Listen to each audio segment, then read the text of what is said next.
Hello everyone, my name is John Sierra and I am a Tolkien scholar, at least that's what they call me.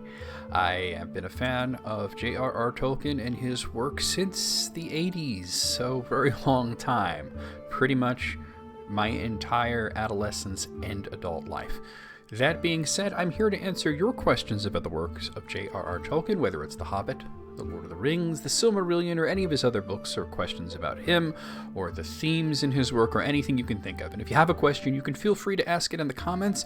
If you want to be featured in a video, the best way to do that, though, is to ask your question on Quora. There is a link to my Quora account in the description of this video and every other video on the channel, and you can go over there and ask your question and tag me in it. Even if you don't go through my account, if you ask a Tolkien related question, it's going to ask you, hey, these are some people that might be able to answer your question, and I'm going to be on that list, as well as a bunch of other great people. So anyway, we're going to get to your questions, of which there are, I believe, 19 that I've picked from the last week. But before we do that, I'm going to do a bit of a brief reading, this time from the Tolkien Reader, which is an excellent little collection of short stories and poems. You get Tolkien's Magic Ring, you get The Homecoming of Beornthelm's Son, you get Tree and Leaf, which is really great. You get Farmer Giles of Ham, and the entirety of the Adventures of Tom Bombadil. And I decided I was going to read you a little bit of Farmer Giles of Ham. Giles of Ham is a tale, I would say, somewhat similar in its structure and theme to The Hobbit, but it's a little bit more satirical, a little bit funnier, and a lot shorter. So I'm just going to read you the first little bit of Farmer Giles of Ham here. Egidius de Hamo was a man who lived in the midmost parts of the Isle of Britain. In full, his name was Egidius Aherbarbius Julius Agricola de Hamo, for people were richly endowed with names in those days, now long ago, when this island was still happily divided into many kingdoms. There was more time then, and folk were fewer, so that most men were distinguished. However, those days are now over, so I will in what follows give the man his name shortly, and in the vulgar form. He was Farmer Giles of Ham, and he had a red beard. Ham was only a village, but villages were proud and independent still in those days. Farmer Giles had a dog. The dog's name was Garm. Dogs had to be content with short names in the vernacular. The book Latin was reserved for their betters. Garm could not talk even dog Latin, but he could use the vulgar tongue, as could most dogs of his day, either to bully or to brag or to wheedle in.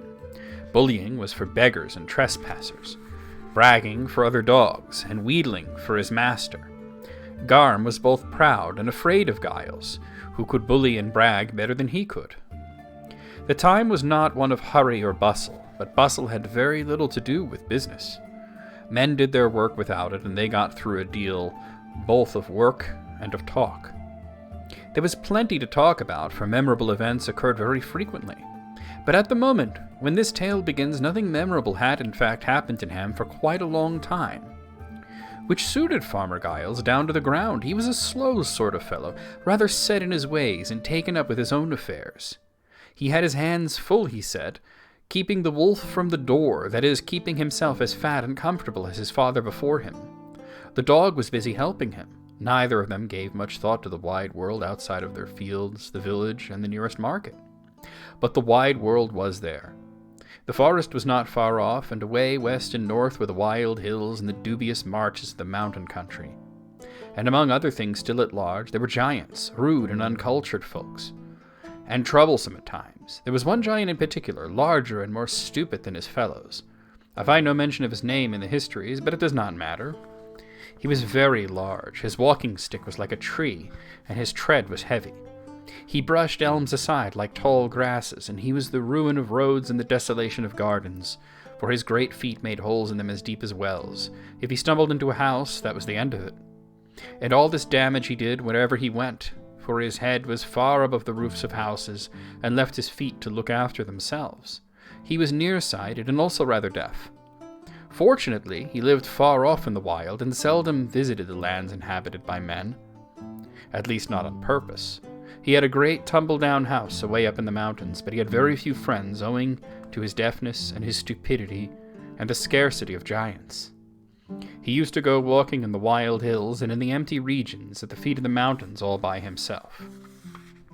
One fine summer day, this giant went out for a walk, and wandered aimlessly along, doing a great deal of damage in the woods. Suddenly he noticed that the sun was setting, and felt that his supper time was drawing near, but he discovered that it was in a part of the country that he did not know at all and had lost his way. Making a wrong guess at the right direction, he walked and walked until it was dark night. Then he sat down and waited for the moon to rise. Then he waited and walked in the moonlight, striding out with a will, for he was anxious to get home. He had left his best copper pot on the fire and feared that the bottom would be burned, but his back was to the mountains, and he was already in the lands inhabited by men. He was indeed now drawing near to the farm of Aegidius, Ahenobarbus, Julius Agricola, and the village called, in the vulgar tongue, Ham. It was a fine night. The cows were in the fields, and Farmer Giles's dog had got out and gone for a walk on his own account. He had a fancy for moonshine and rabbits. He had no idea, of course, that a giant was also out for a walk. That would have given him a good reason for going out without leave, but a still better reason for staying quiet in the kitchen. At about 2 o'clock, the giant arrived in Farmer Giles's fields, broke the hedges, trampled on the crops, and flattened the mowing grass. In 5 minutes he had done more damage than the royal fox hunt could have done in 5 days. Okay. I think that's enough. I could read you the whole story. It's really quite wonderful. And you could see how similar it is in its inception to The Hobbit. We have this simple guy with simple pleasures who doesn't want to go out into the wild world. Very similar to Bilbo, except he's a man, not a hobbit. And we have this far-off danger, not the giant, but there's a dragon called Chrysophylax that is the main villain of the story. And if you've read The Hobbit and you love The Hobbit, I would highly recommend Farmer Giles of Ham. Just do it. I did get the Tolkien reader. You get all of that great stuff all in one little thing. You get Leaf by Niggles, a fantastic story. I read a little bit of that a few weeks ago. And of course, you get all these great poems and such. Anyway, let's get to your questions. Like I said, I do have 19 of them to get through.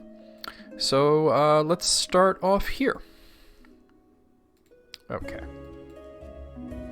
Okay, so this question came in from a Simon Yeager, who asks, Hobbits are very resistant to corruption as they care little for power.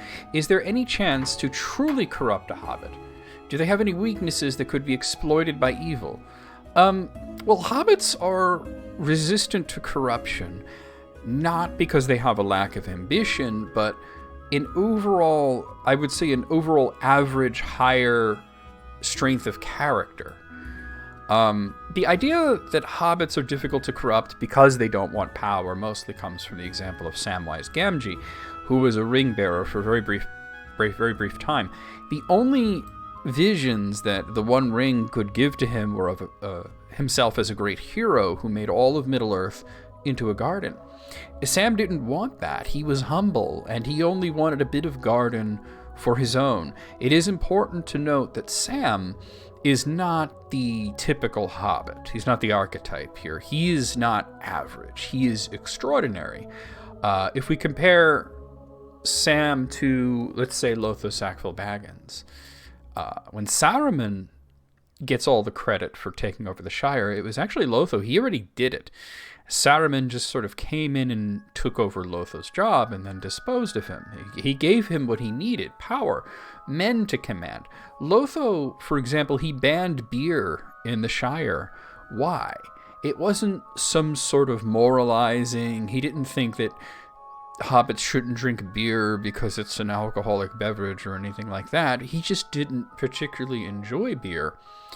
And that's all that you really need for corruption, the willingness to put yourself above others. And there are hobbits that do that. Hobbits, of course, have, as I said, an above average strength of character, but not all of them are nice and not all of them are kind. A friendly reminder, Gollum was a hobbit. And while he didn't desire power, he was still a nasty piece of work. And he did exert his power over others for his own gain by strangling people, stealing, eating babies and defenseless children, and, using the ring's invisibility to take what he needs or what he just simply desires that didn't belong to him. So yeah, there definitely were corrupted hobbits. You just have to find the nastier sorts, that's all. I mean, look at when they came back, when Frodo and Sam and Merry and Pippin came back to the Shire. Not all of the villains of that story, the Scouring of the Shire, were men and Saruman. There were the sheriffs who were hobbits, who were kind of self-important and given these titles, that they could be important and they can boss others around, and then along comes these four that are not going to be bossed around. Okay. Next question. This one came in from Unseen Walker, who asks, what does Olórin really mean? The meaning of the word is obscure because of this suffix is not translated by Tolkien, but what is its approximation? So for anyone who doesn't know, Olórin is Gandalf's real name. And he mentions that his name in his youth was Olórin in the West that was forgotten, of course referring to the Undying Lands. My friend Sid Kemp answered this question as well, and he gave a really good answer, but I'm gonna go for sort of a different approach than Sid did. I believe Olórin is mostly related to Lórien, which contains Lóra, which means to slumber, and the suffix ian, which is seen in the name of realms such as Arvenian. So Lórien would approximately mean dreamland. It is also the name of the Garden of Valinor in which Olórin dwelt, and the name of the elves for the Vala Urmo, who is the Vala most associated with dreams and visions, and that Olórin studied under him, though he also chose to study under Varda, Nienna, and Manwa. So my approximation of Olórin, which was sometimes written in the very early stages of the work as Olórion, but I would say Olórin means dreamer, and that's what I would personally go with, using what Lóra, referring to slumber and dreams, and knowing what we know about Olórin Gandalf as a character. I would say that the poetic application of it was would be dreamer. Now this is strange. Just give me 1 second. You might have heard that noise. That was a text message, but it's not coming through my notifications that I can see on my screen. So let me bring up on my phone, perhaps. Was that not a text message that I got? Oh, that's weird that it didn't come through there.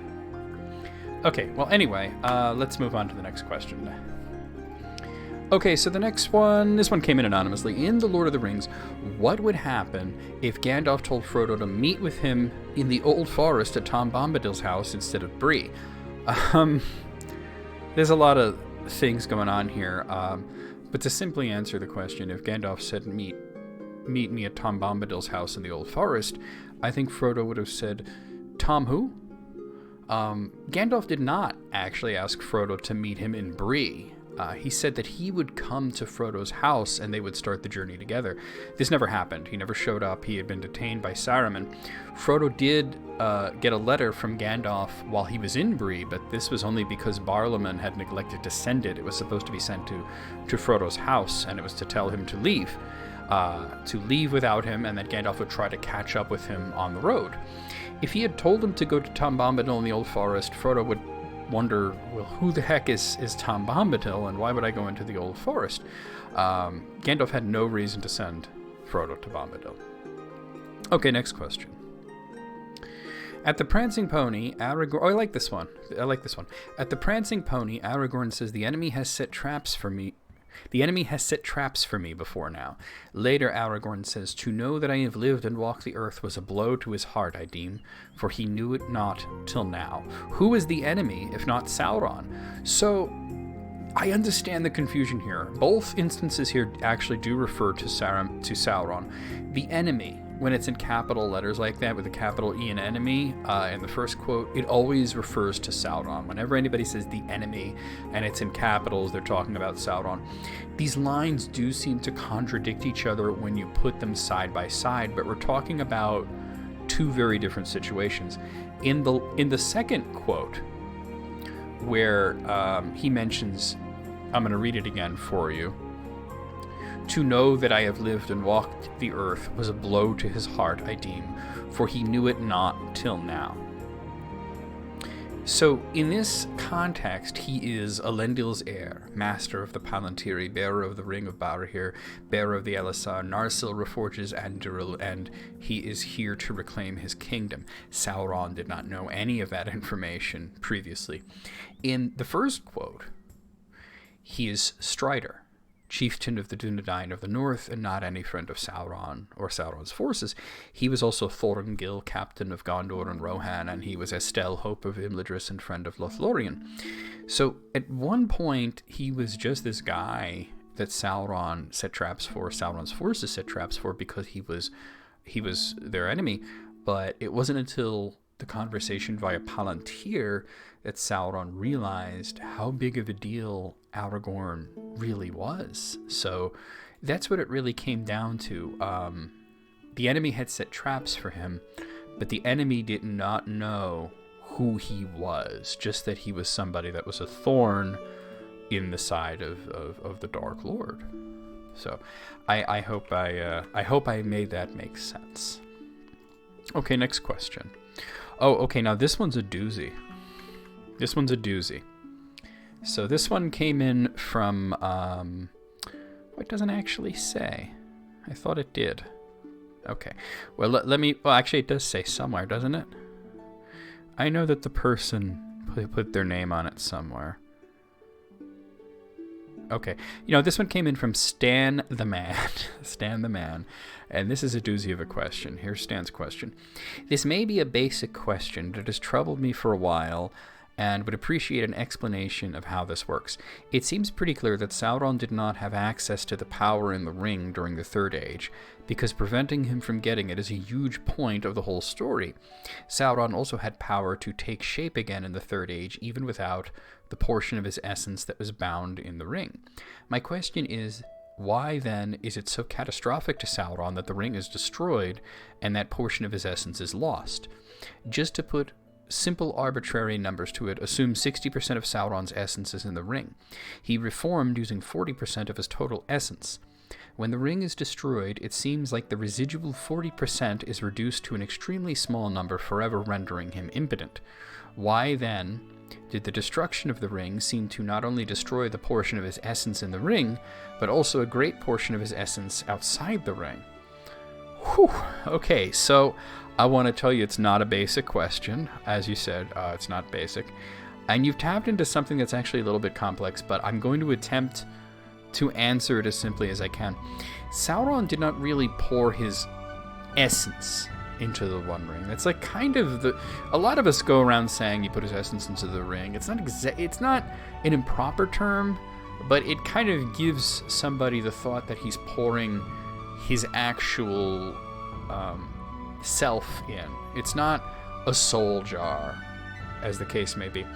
What he poured into the One Ring was not his essence, but his power, which the question here does seem to kind of grasp. 60% is a good baseline. It was probably a lot more than that, because Tolkien said the greater part of his power, which, that definitely means at least more than half. So where the question falters is he doesn't have access to the power. That's the premise that's being said here. That's not exactly right. He doesn't have access to the ring. Tolkien's letter 131 is sort of the gift that keeps on giving. I keep coming back to this one letter over and over again as a source because he goes over so many different things in the letter, and it's really just one of his best letters. In this letter, he stated that while Sauron cannot access the ring and therefore cannot use it for its intended purpose, he is not made weaker by being separated from it. He was weakened by his defeat from Elendil and Gil-galad, just as he had been previously weakened by the Akalabeth, but not by the ring being taken away from him. His power is in it, and he cannot use the ring, but he is not diminished. So here's the relevant passage from letter 131 that I'm going to read to you.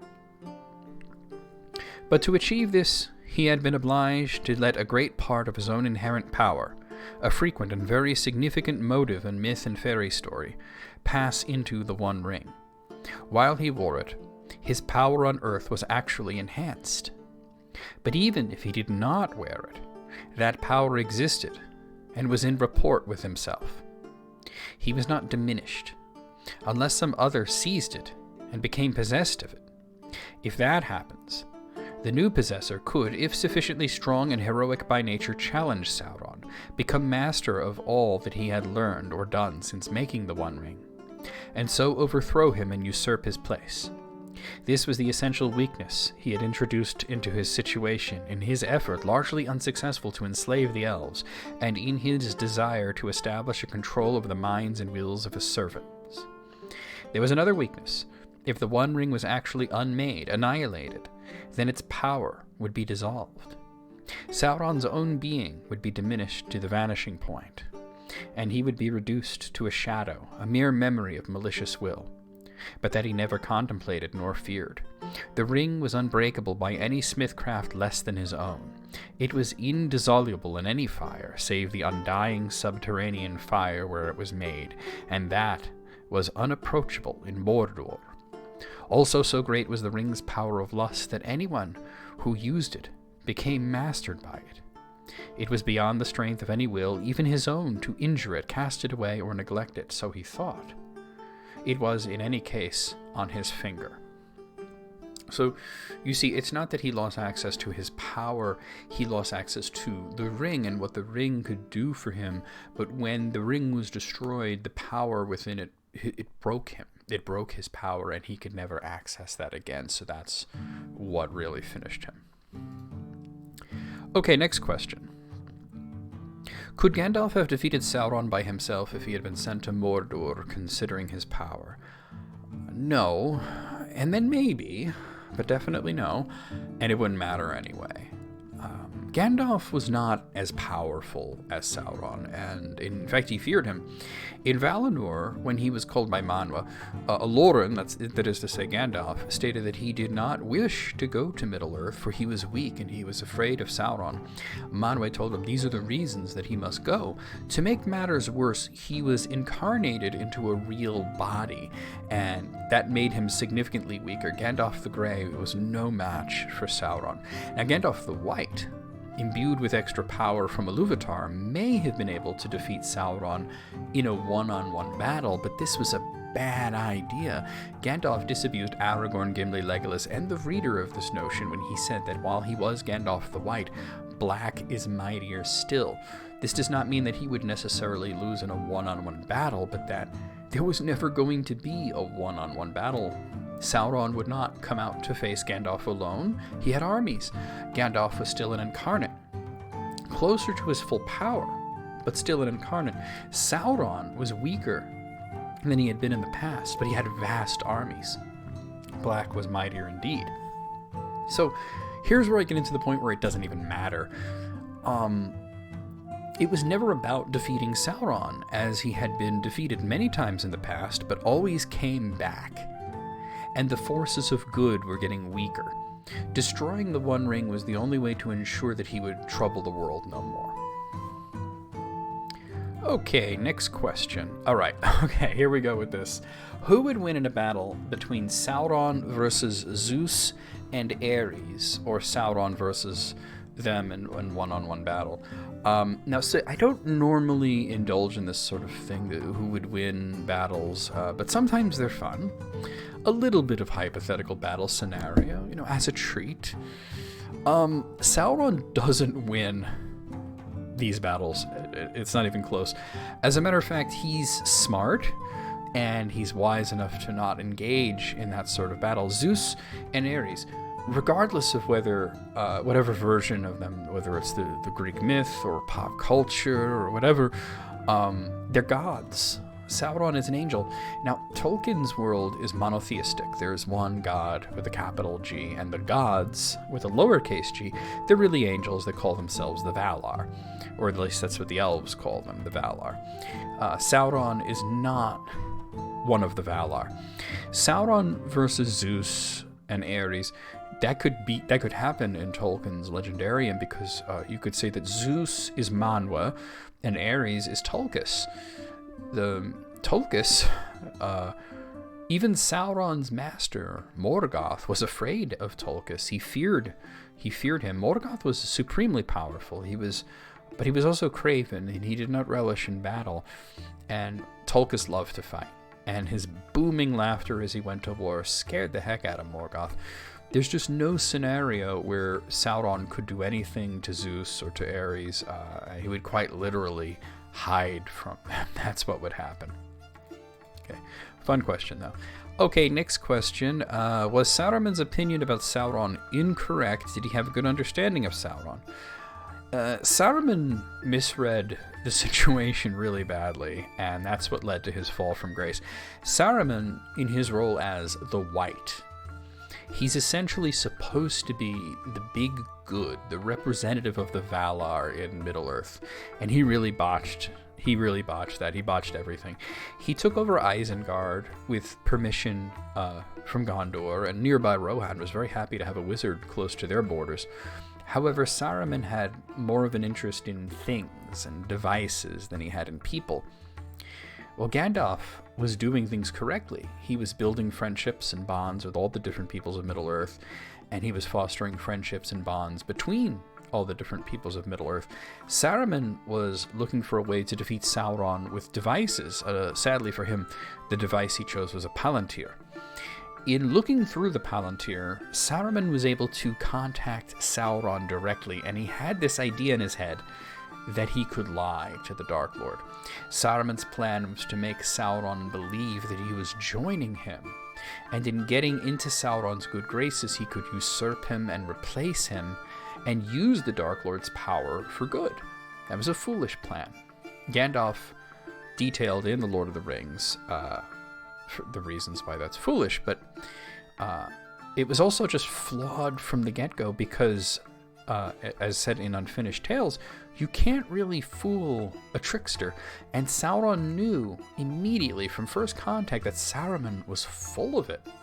He never saw Saruman as an ally or even as a pawn. He saw him as a useful idiot who, in trying to prove himself to Sauron, would do great evil and trouble Sauron's enemies. Unfortunately for Saruman, Sauron came to believe that Saruman's incompetence and treachery led to the One Ring falling into the hands of Aragorn.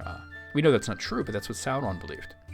In this instance, Sauron was fooled, not by Saruman, but by Aragorn. Now, I know I started off just a bit ago saying you can't really fool a trickster. There's a big difference here. Aragorn didn't say that he had the One Ring. He allowed Sauron to jump to that conclusion on his own. So Aragorn didn't lie. He allowed Sauron to come to a false assumption, and he didn't do anything to correct him. So you can't get over on Sauron with treachery and with lies. He's the master of treachery and lies, and Saruman really should have known that. Just as he should have known you can't do evil deeds for good ends. Okay, next question. Oh, here's the one from the thumbnail. What is considered the greatest weapon, such as a sword or an axe, in Middle-earth's history? So it's sort of a nebulous term, greatest weapon, but in terms of something like a sword or an axe, I would say it would be probably Gurthang, which was a sword that was kind of like Anduril. It was reforged from a previous sword. Like Anduril was reforged from Narsil. Gurthang was reforged from a sword called Anglachel. So Anglachel was one of these swords forged by this guy named Eol the Dark Elf. And he forged Anglachel as well as another sword out of the black metal that came out of a meteorite. And he gave the swords as a gift to Ilúthingol. But at the advice of Ilúthingol's wife Melian, the king accepted the gift, but he did not use the sword. She found it to be imbued with some sort of malevolent spirit, and as she was one of the Ainur, she would really know what she's talking about in this instance. So Turin came to use Anglachel, and it glowed with an eerie light, though after the accidental slaying of an elf named Beleg, the sword went into mourning and ceased to glow. Turin had the blade reforged, and he renamed it Gurthang, and he used it to kill many, many orcs. Turin became known during this time as Mormigel, which means black sword. He was the black sword for him. That's because of his proficiency with that blade. At the end of his life, the blade spoke to him, proving that it was indeed sentient. This was also very shortly after he had used it to slay Glaurung, the first dragon. So you might wonder at this point, well, why am I saying that this sword is the most powerful sword? Just because it could speak and it had an evil spirit in it? Because Tolkien, at least at one point, imagined it as being the sword that could actually kill Morgoth. As in his many versions of an apocalyptic prophecy called Dagor Dagorath, it was Turin who would strike the final blow against Morgoth using this sword. As Turin died, the blade was broken upon his death. They would both need to be restored by Ilúvatar, who would also likely, I think, clear it of any evil influence. Okay, next question. This is a quick one. Did Tolkien ever consider writing a book about Númenor? Yes. None of his Númenor stories were ever actually finished, unfortunately. The three main stories about Númenor would be The Lost Road, The Fall of Númenor, and Aldarion and Arendis, the Mariner's Wife. The first two you can read the drafts of in the book The Lost Road and Other Writings, while not quite, but almost complete version of the last story, Aldarion and Arendis, the Mariner's Wife, you can get in Unfinished Tales. The Fall of Númenor wound up becoming Calibeth in the Silmarillion. All of the Númenor-related stories were also released in a compilation called The Fall of Númenor, so that's another thing that you can get. You can get all the Númenor stories together. The Lost Road, by the way, is really interesting because it was a time travel story between 20th century Britain and Númenor. So it was part of an exercise between Tolkien and C.S. Lewis, who challenged each other to write. Tolkien challenged C.S. Lewis to write a science fiction story, which he wrote the Out of the Silent Planet, and C.S. Lewis challenged Tolkien to write a story with time travel, which wound up becoming The Lost Road, although that was never finished. Okay, next question. This one came in from Marshall Wood, who asks, would Ungoliant have taken orders from Sauron? Unless the order was do whatever you want and eat whomever you wish, I'm going to say no, definitely not. Ungoliant wouldn't even take orders from Melkor, from Morgoth. Sauron, she would probably barely notice Sauron. Melkor had Ungoliant in his service for a time, but she left him. She wished to become the mistress of her own lust. She allied with him in the destruction of the two trees only because he promised her all the gems she could eat, but he went back on his promise. He refused to give her the Silmarils. She had no issues with attacking him at that point. Sauron would have to offer Ungoliant something, and he would have to stick to it, or she would just run roughshod over him. Okay, next question. Let's see. This is an anonymous one. At the Council of Elrond, Gloin mentions how Sauron offered the 3 remaining dwarf rings to Dain the Second Ironfoot. If Dain would ally with Mordor. If Dain had accepted, had Sauron given Dain the 3 dwarf rings, what power did the One Ring have over them? Okay, let's get one thing straight here. This is really important to know. There is no way that Sauron actually would have given Dain those 3 rings. It just wasn't going to happen. He was the emissary was lying. But to answer what power would the One Ring have over those rings, it would be the same power that it had over all the other rings. But there's a bit of an exception for dwarves. The 7 rings of the dwarves were not very effective. They did draw out some of the negative traits that the dwarves had. But overall they proved to be too strong for Sauron's control, They did not become wraiths. They did not fall under his control. Knowing this, Sauron's emissary was lying, saying whatever necessary to get Dain to not really ally with Mordor, but just to tell him where Bilbo was. Dain was wise enough to know this, that there's no good that can come from this sort of thing, and he wasn't going to give up Bilbo, not after everything that happened in The Hobbit. He knew not to trust Sauron. And he was not enough of a jerk to give up Bilbo, so it was never going to happen. And if he did, he was not going to get any rings of power. There was no way that would have happened. Okay, next question. What happens to Mirkwood Forest and Radagast the Brown during the Fourth Age of Middle-earth? Well, let's get Radagast out of the way. I don't know. Nobody knows. He just vanishes from history. At one point in the story, Elrond had sent some people to sort of look for Radagast, and he wasn't where he usually was, and he was never seen again, so we really don't know what happened to him. Mirkwood, though, we do know a little bit about. The forest actually got renamed. It was once called Greenwood the Great, and then it was Mirkwood, and then it became Erin Las Galen, which means the Wood of Green Leaves. The realm was split, initially between Celeborn, who had the south part of it, and Thranduil had the northern part of it. Celeborn's section became known as East Lorien, so it became part of Lothlorien. Another section of the wood wound up being given to the Beornings. So Celeborn eventually came to live in Imladris after a bit, and he stayed with his grandsons, Elladan and Elrohir there, and then eventually he sailed to the west. At the point of Arwen's death, it was said that Lorien was abandoned. This most likely included East Lorien. Beyond this, we don't know much. It was likely that that section also would have been, at some point, adopted by the Beornings, I would think. Okay. Next question.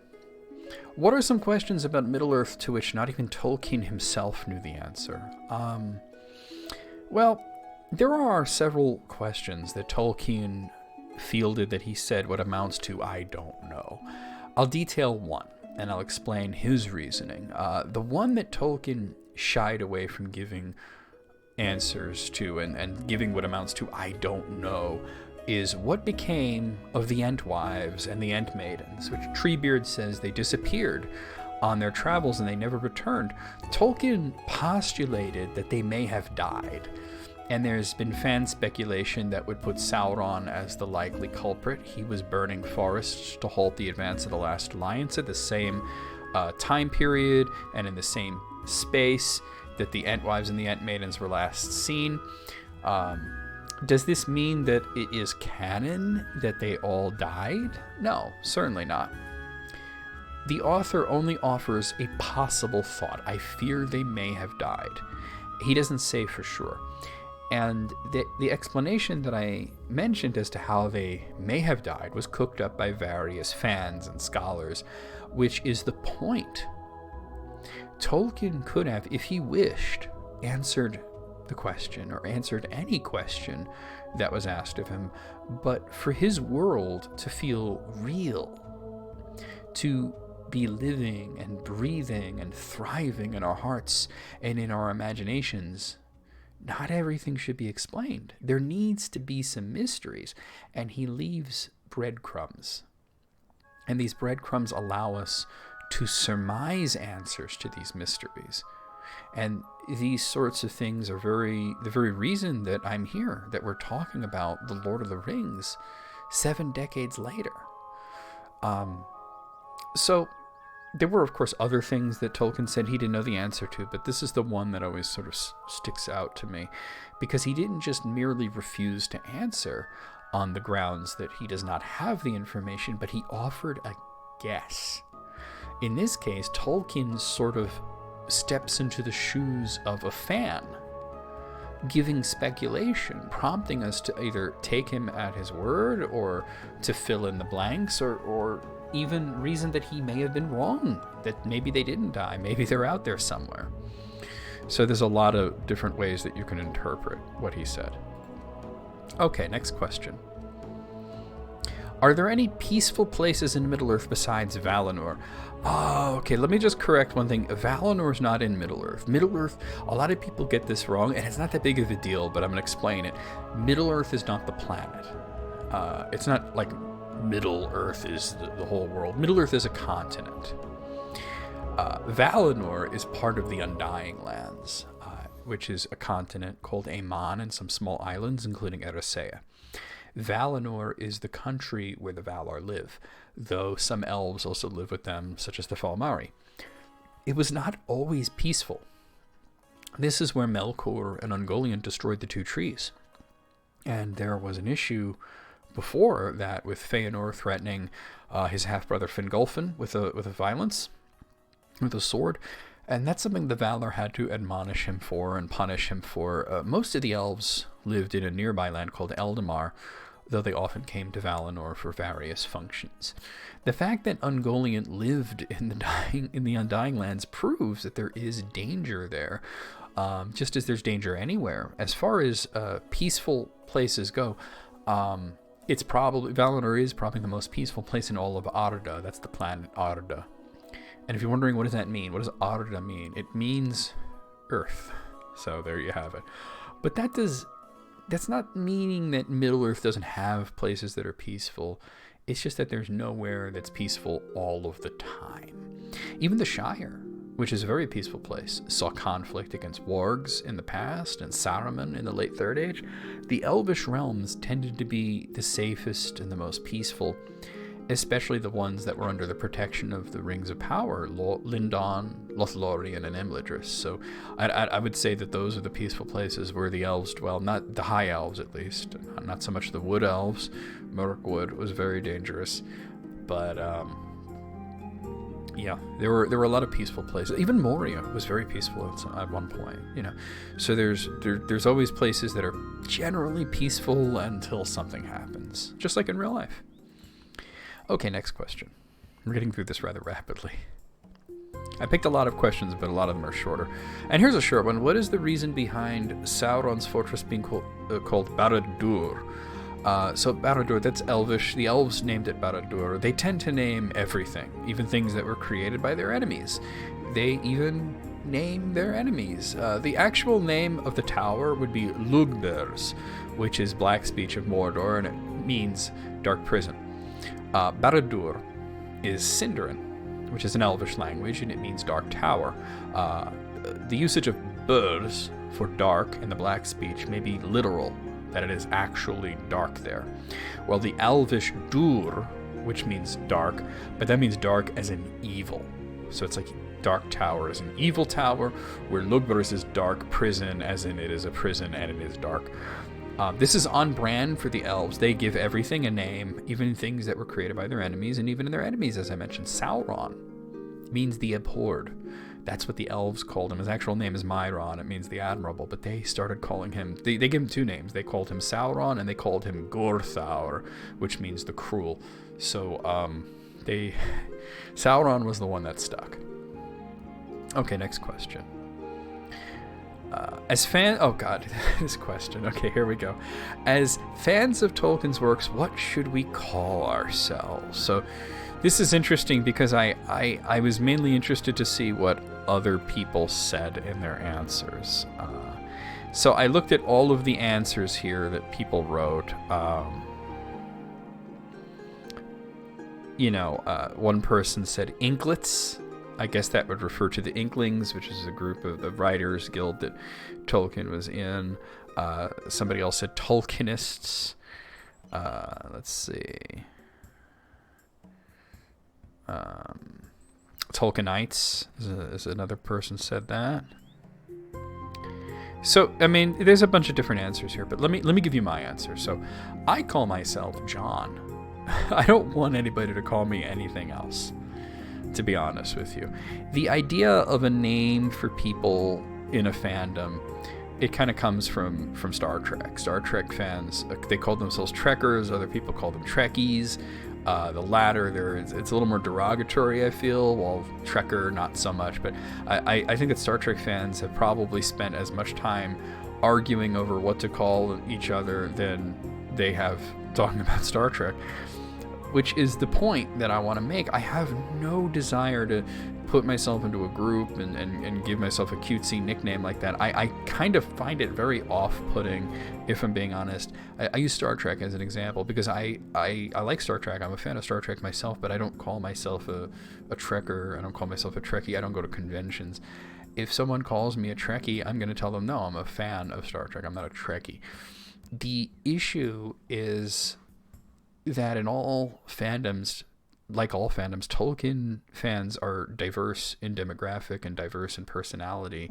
And this leads to my personal issue. There are absolutely many Tolkien fans that you could build, that I feel like I could build great friendships with based on our shared love of the professor's work. But there's the people who tell me Feanor did nothing wrong, and I'm just like, oh, stay away from me. I don't want to be compared to other people for sharing the same interest as them, because it could be the only thing that we share, is what I'm getting at. Okay, next question. Let's see. Are there any contradictions in Tolkien's work, specifically the Silmarillion? If so, how are they addressed? So with any kind of complex work, and the Legendarium as a whole is very complex. The Silmarillion in particular is very complex, and there are contradictions. There can't not be contradictions. The biggest contradiction in the Silmarillion that jumps out to me that I can think of immediately would be the parentage of Gil-galad. In the book, the Silmarillion, it says that he is a son of Finrod Felagund. He's not. His father was Orodreth. Gil-galad being Finrod's son doesn't make any sense at all, because that would make him High King of the Noldor before Turgon, not after Turgon. Christopher Tolkien was aware of this issue. He chose not to fix the error. It comes from an... okay, hold on.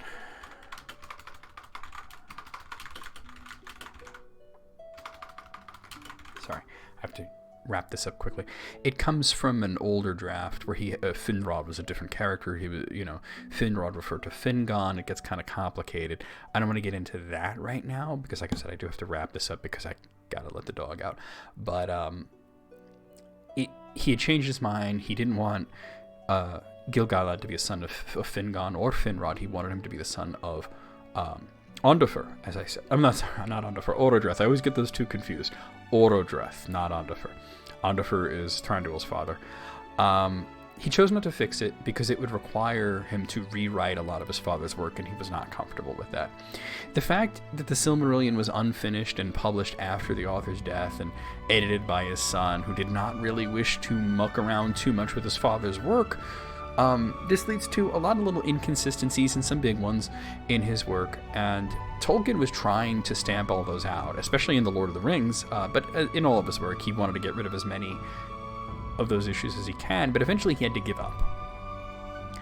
He had to leave it up to the fans to discover these issues, and he thought it would be sort of a fun game for fans to come up with all the inconsistencies and such. How do we address them? That's what the question really is. That's easy.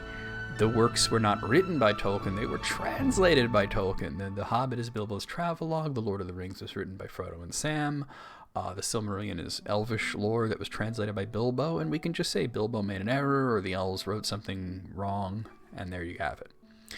Okay, last question. This is a quick one. How do I convince my friend to watch The Lord of the Rings? The films, I guess. I'm going to give you the real answer here. A lot of people are giving advice on this one as to how to get your friends to watch Lord of the Rings. I'm going to tell you the real answer here. Ask them if they want to watch The Lord of the Rings with you. If they say yes, hey, mission accomplished, you did it. If they say no, then you have to do something very, very difficult. Are you ready? Because this is really hard. It's not easy to pull off. You have to respect your friend's taste and respect their choice and not try to force it on them. If they're not interested, you're just going to have to accept that. Trying to convince them otherwise is only going to put them off of it. Anyway, guys, I had a lot of fun. I got to wrap it up here because the dog needs to go out. I'll see you guys next week. Leave me some comments. Leave me some questions. See you next time.